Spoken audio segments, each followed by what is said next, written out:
Hello everyone, this is Xiaoyu. I'm the maintainer of the ABS box and has structure.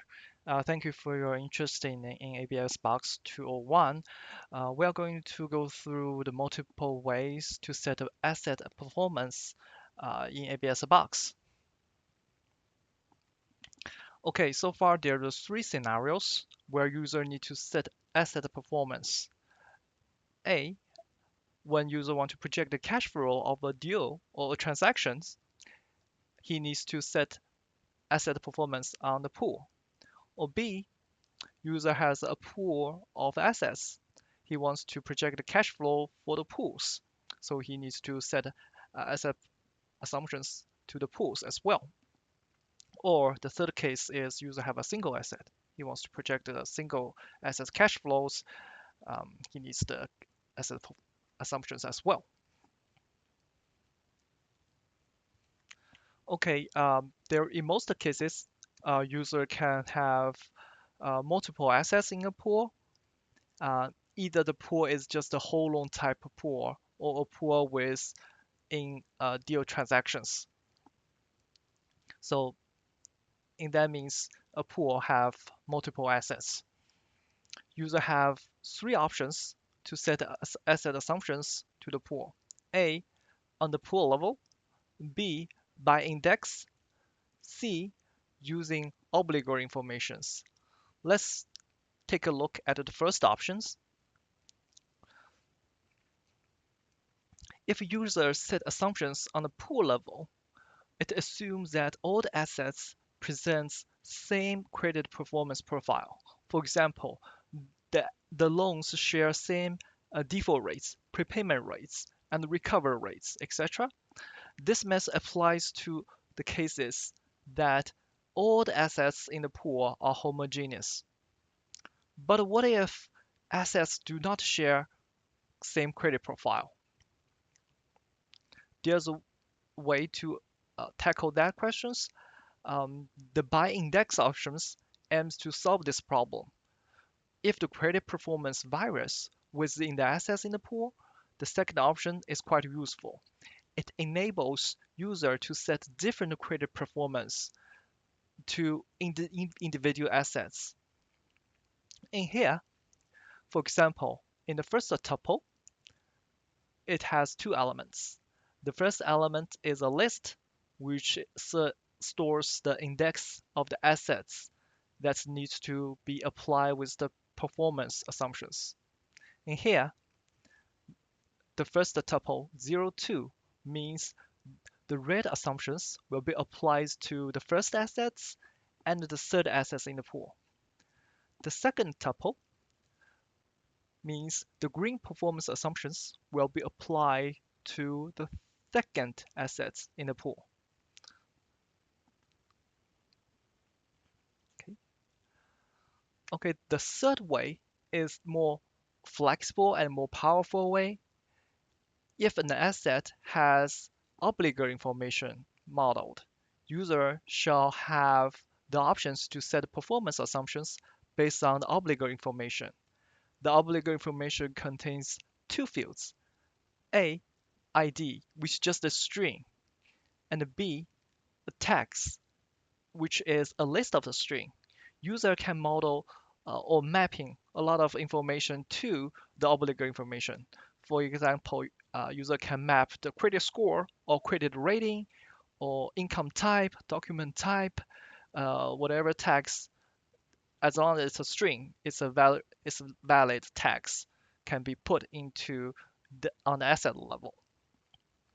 So once this information has been modeled, there are three ways to set asset assumptions.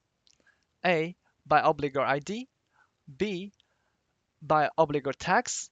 C, by default, which serves a purpose of SafeNet to set assumptions to rest of the assets, which all these assets are not being matched by previous matching rules. Let's take a look at the syntax. The obligor assumptions has list of the tuple. The first element of each tuple is the matching rule. The matching rule will select the assets and apply the assumptions to the assets selected. In this example, we have three sets of rules. Rule 1 with assumption 1, rule 2 with assumption 2, and rule 3 with assumption 3. The engine executes start from the first set of matching rule. In here, that's the rule 1, to search all the matching assets in the dotted line. In here, it find out three assets matched in the rule 1. Then it will apply assumption 1 to these three assets. When running the second rule, it will search the assets in the dot line and apply with the assumption in the purple. Please be noticed that once an asset has been assigned or being applied with the assumptions, it will be excluded from the rule in the next. So that's why when we run in the rule 2, the assets colored by blue will be excluded. Okay, in here, when we run in the rule 3, it only matches two assets and there remains a single outstanding assets not being applied.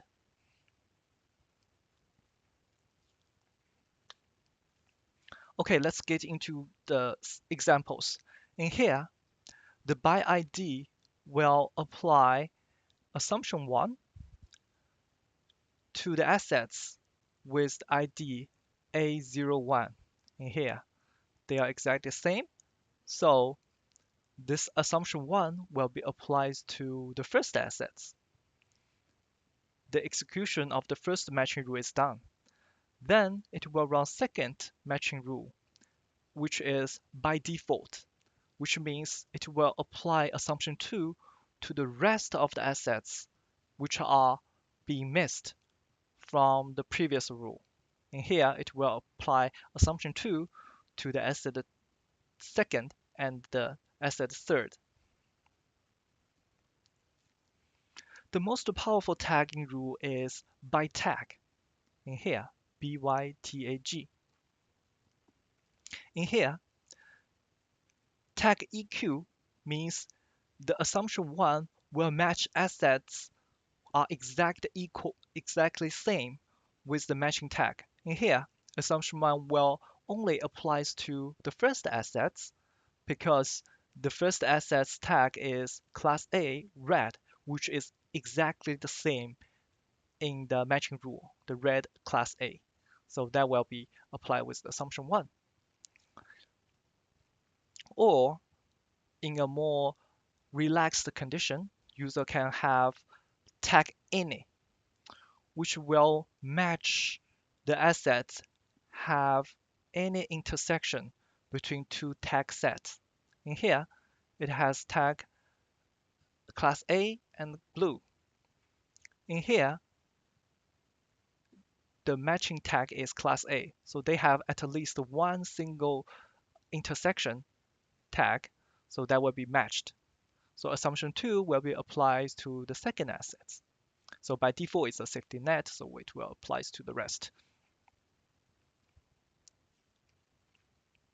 Or there's other tags like tag rules, for example, like tag subset, which means it will only apply to asset which has the tags as a subset of the matching tag.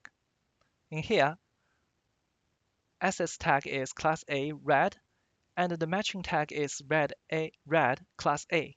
So assets tag is a subset of red of the matching tags. So that will be applied. Or user can specify a tag superset, which means this assumption 2 will only apply to the assets if assets tag is a superset of the matching set. So in here, assets tag is class A blue, and the matching set is class A, which means assets tag is a superset of a matching set. So that will be uh, catched and be applied with assumption 2.